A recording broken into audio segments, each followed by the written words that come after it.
He woke up to the soft hum of morning light slipping through his bedroom window. The familiar scent of coffee drifted in from the kitchen, and the distant murmur of neighbors chatting outside felt ordinary, comforting, even. He glanced at the clock, 8:45 a.m. Just like any other day. Stretching, he prepared himself to face the day ahead. But as the clock hands inched closer to 9 a.m., an unsettling stillness filled the air. The ticking of the clock grew louder, almost deafening. Then, suddenly, everything snapped back. He was back in bed, eyes wide open, the room identical down to the smallest detail. The light pouring in the window was the same, the distant voices of neighbors repeated as if on a loop. It was 8:45 a.m. all over again. Confused, he got up and tried to shake off the strange feeling. He moved through his morning routine, yet as the clock struck 9 a.m., it happened again.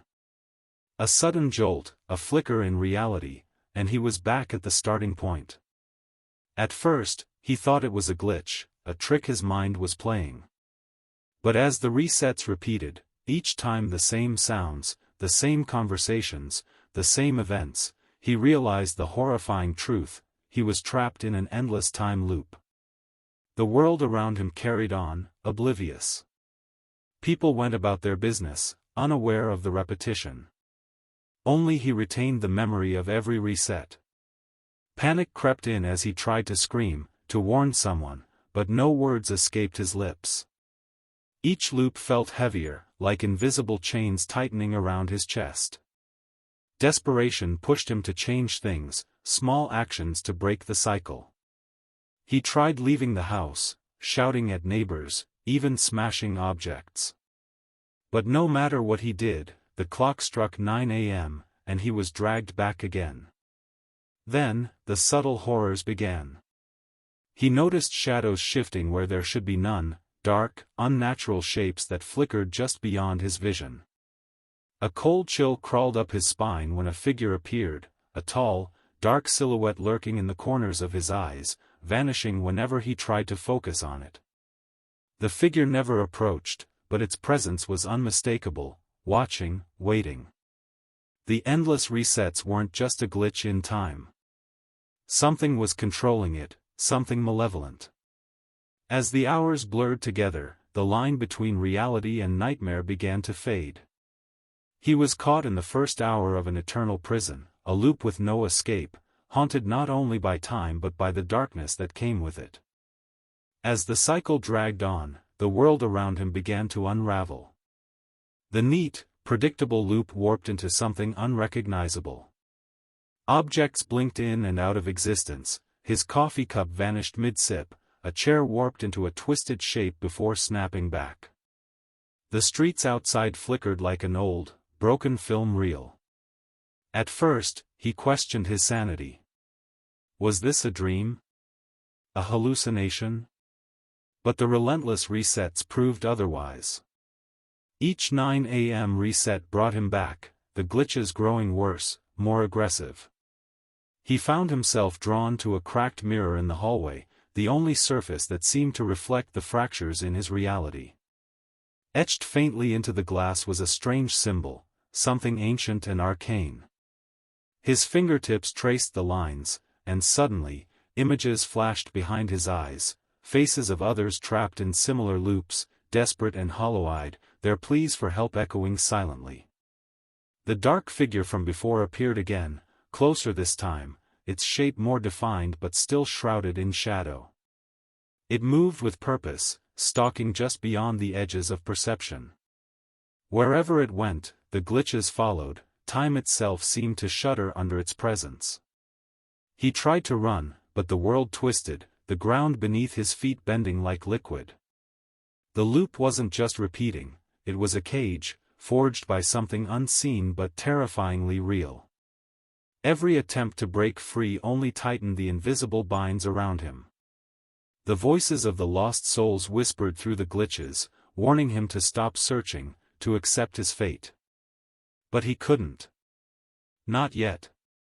As the next 9 a.m. reset approached, he braced himself. The time loop was no longer just a prison of repetition, it was a battleground between his fading hope and the creeping darkness that sought to consume him. And the fight had only just begun. With every reset, the silence around him grew heavier, but then, the whispers began. At first, faint murmurs fluttered just beyond hearing, like a breeze stirring dead leaves. But soon, the voices grew louder, more desperate, echoing from nowhere and everywhere at once. He heard his name, soft, trembling, pleading.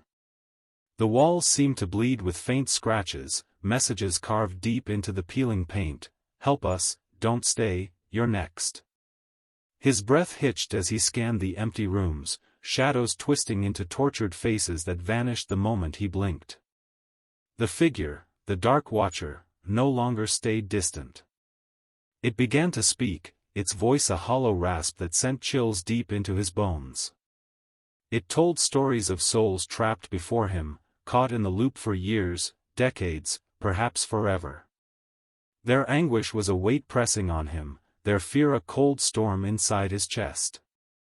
One night, or rather, one iteration of the same night, he woke to find a ghostly handprint smeared across his bedroom window, glowing faintly in the moonlight. The voices urged him to listen carefully. The loop feeds on fear, on despair. Break free or be consumed. But breaking free was impossible. Every attempt to escape only brought more torment. Time fractured, bleeding memories of other trapped souls into his mind. Faces flickered, people pleading, screaming, begging for release. They were lost, like echoes caught between seconds, and now, so was he. Paralyzed by dread, he sat alone as the clock neared 9 a.m. again. The loop was no longer just repetition, it was a prison of haunted souls, a never-ending nightmare where time itself was a predator, and he was its prey. The whispers grew louder. The watcher's eyes gleamed in the dark. He was not alone, and escape was slipping further away. Desperation clawed at him with every reset. The endless repetition was driving him mad, and the voices, the trapped souls, had grown louder, more urgent. Among the whispers, he found a clue, an old, weathered journal hidden beneath a loose floorboard in his room, one he never saw before. The journal's pages were yellowed and brittle, filled with cryptic symbols and a single chilling instruction, a ritual to break the loop. But the price was high. It demanded sacrifices, not of blood, but of memory, identity, and perhaps even his very soul. Each reset, he followed the instructions more closely. Gathering strange objects, black candles, ancient salts, a mirror cracked like the fractured time around him. The air grew colder as he prepared, shadows deepening, flickering unnaturally in every corner. When the ritual began, the room twisted. The walls pulsed as if alive, whispering voices crescendoed into a deafening roar. Shadows writhed on the floor, reaching out like dark fingers trying to pull him in. He recited the incantation, voice trembling, as the clock ticked toward 9 a.m. The ritual fought against the loop's grip, and for a moment, time seemed to shatter, fragments of other trapped souls flickered in the darkness, faces twisted in terror and hope. But the loop was relentless. The figure, the watcher, loomed closer, its cold eyes burning with hatred. It retaliated, warping reality into terrifying visions, endless hallways bleeding shadows, rooms that twisted into labyrinths of despair. The ritual demanded more, memories slipping away like smoke, feelings fading into nothingness. Each sacrifice felt like losing a piece of himself. Was escape worth losing who he was? As the clock struck 9 a.m., the world snapped back into place. The loop continued, but something had changed. The shadows pulsed with new energy, and the watcher's gaze burned brighter. The fight wasn't over. The ritual had opened a door, but beyond it lay deeper darkness. The air hung thick with tension as the final reset approached. After endless cycles of terror, confusion, and fading memories, he stood at the edge of the unknown, clutching the remnants of his shattered self. The ritual had changed something, opened a crack in the loop, but escaping it demanded a terrible choice. The Dark Watcher lingered in the shadows, its eyes burning like coals, waiting patiently. Time stretched and twisted around him, seconds folding into each other like torn pages of a cursed book. He realized the loop wasn't just a prison of time, it was a prison for his soul. Now, with the clock creeping toward 9 a.m. once more, he faced a haunting truth: to break free, he must surrender everything that made him who he was, his memories, his identity, his very essence. The alternative was to remain trapped, forever caught in the endless cycle, a lost soul like the others whispering in the dark. With trembling hands, he reached toward the flickering clock, the room dissolving into shadows and light. The whispers of the lost souls surged around him, some pleading for release, others warning him to stay. A blinding flash enveloped him, and for a moment, he felt weightless, detached, like falling through endless space. When the light faded, everything was different. The room was empty, silent. The clock no longer ticked, and the oppressive loop had vanished. But so had he, his memories, his past, the core of who he was. He was free, but a hollow shell. Or was he? As the screen fades to black, the faintest echo of the Dark Watcher's laughter lingers, a chilling reminder that some prisons are never truly broken.